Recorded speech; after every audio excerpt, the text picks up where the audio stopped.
जय श्री कृष्ण। क्या आपने कभी सोचा है कि भगवान श्री कृष्ण ने अर्जुन से क्यों कहा कि अपने कर्तव्य से कभी पीछे मत हटो? क्या हर परिस्थिति में अपना धर्म निभाना ही सबसे बड़ा धर्म है? आज हम श्रीमद् भगवद गीता के पेज नंबर 89 अध्याय 2 श्लोक 31 का शब्द शब्द अर्थ, सरल व्याख्या और गहरा तात्पर्य समझेंगे। इस वीडियो में केवल वही बताया जाएगा जो गीता के इस पृष्ठ में लिखा है, कोई मनगढ़ंत बात नहीं। इसलिए वीडियो को अंत तक अवश्य देखें, क्योंकि आखिर में आपको इस श्लोक का जीवन में उपयोग भी समझ आएगा। अब आइए श्लोक का पाठ करते हैं। तो चलिए शुरू करते हैं। गीता का सार तब इसकी आवश्यकता रहती है। ऐसी आवश्यकता को भगवान की आज्ञा के आधार पर उचित ठहराया जा सकता है, स्वेच्छा से नहीं। स्वधर्मंपि चावेक्ष्य न विकम्पितुमर्हसि धर्याद्धि युद्धात् श्रेयो न्यत् क्षत्रियस्य न विद्यते। 31।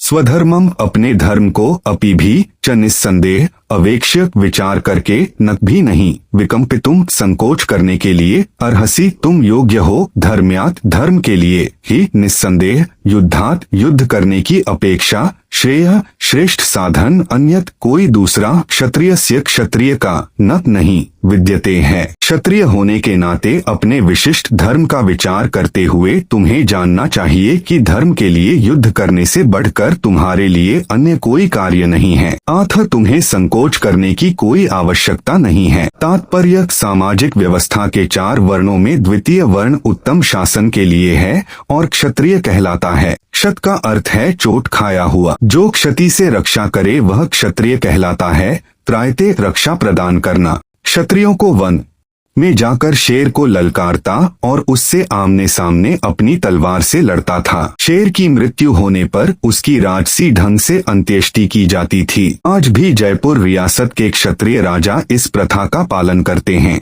क्षत्रियों को विशेष रूप से ललकारने तथा मारने की शिक्षा दी जाती है, क्योंकि कभी कभी धार्मिक हिंसा अनिवार्य होती है। इसलिए क्षत्रियों को सीधे संन्यासाश्रम ग्रहण करने का विधान नहीं है। राजनीति में अहिंसा कूटनीतिक चाल हो सकती है, किंतु यह कभी भी कारण या सिद्धांत नहीं रही। धार्मिक संहिताओं में उल्लेख मिलता है, आहवेशु मिथोन्योन्य जिघांसंतो महीक्षितः युद्धमानाः परं शक्त्या स्वर्ग यान्त्य प्रामुखाः यज्ञेषु पशवो ब्रह्मन् हन्यन्ते सत्तं द्विजयः। संस्कृताः किल मंत्रैश्च तेपि स्वर्गं वाप्नुवन्। युद्ध में विरोधी ईर्ष्यालु राजा से संघर्ष करते हुए मरने वाले राजा या क्षत्रिय को मृत्यु के अनंतर वे ही उच्च लोक प्राप्त होते हैं, जिनकी प्राप्ति यज्ञाग्नि में मारे गए पशुओं को होती है। अतः धर्म के लिए युद्ध भूमि में वध करना तथा याज्ञिक अग्नि के लिए पशुओं का वध करना हिंसा कार्य नहीं माना जाता, क्योंकि इसमें निहित धर्म के कारण प्रत्येक व्यक्ति को लाभ पहुंचता है और यज्ञ में बलि दिए गए पशु को एक स्वरूप से दूसरे में बिना विकास प्रक्रिया के ही तुरंत मनुष्य का शरीर प्राप्त हो।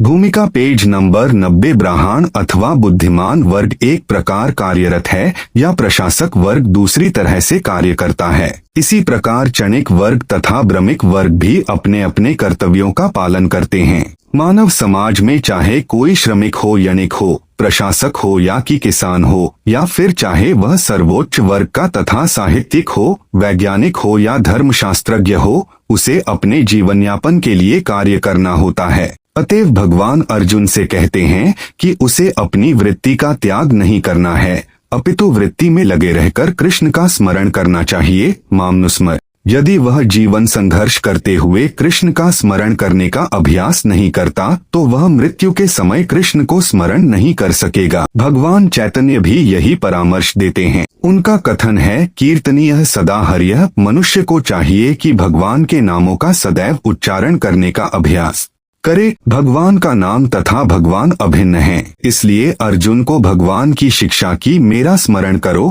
तथा भगवान चैतन्य का यह आदेश कि भगवान कृष्ण के नामों का निरंतर कीर्तन करो एक ही हैं। इनमें कोई अंतर नहीं है, क्योंकि कृष्ण तथा कृष्ण के नाम में कोई अंतर नहीं है। चरम दशा में नाम तथा नामी में कोई अंतर नहीं होता। अतएव हमें अपनी दिनचर्या को इस प्रकार ढालना होगा कि हम सदैव भगवान के नामों का जप करते हुए 24 घंटे उनका स्मरण करते रहें। यह किस प्रकार संभव है? आचार्यों ने निम्नलिखित उदाहरण दिया है। यदि कोई विवाहिता स्त्री पर पुरुष में आसक्त होती है या कोई पुरुष अपनी स्त्री को छोड़कर किसी पराई स्त्री में आसक्त होता है तो यह आसक्ति अत्यंत प्रबल होती है। ऐसी आसक्ति वाला हमेशा अपने प्रेमी के विषय में निरंतर सोचता रहता है, करते समय भी उसी से मिलने के विषय में सोचती रहती है। वास्तव में वह अपने गृह कार्य को इतनी अधिक सावधानी से करती है कि उसका पति उसकी आसक्ति के विषय में संदेह भी न कर सके।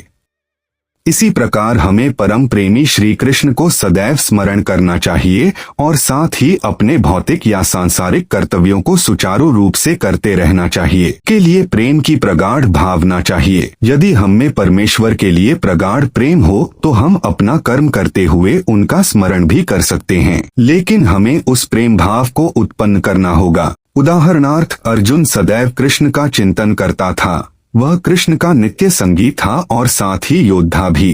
कृष्ण ने उसे युद्ध करना छोड़कर जंगल जाकर ध्यान करने की कभी सलाह नहीं दी। जब भगवान कृष्ण अर्जुन को योग पद्धति बताते हैं तो अर्जुन कहता है कि इस पद्धति का अभ्यास कर सकना उसके लिए संभव नहीं।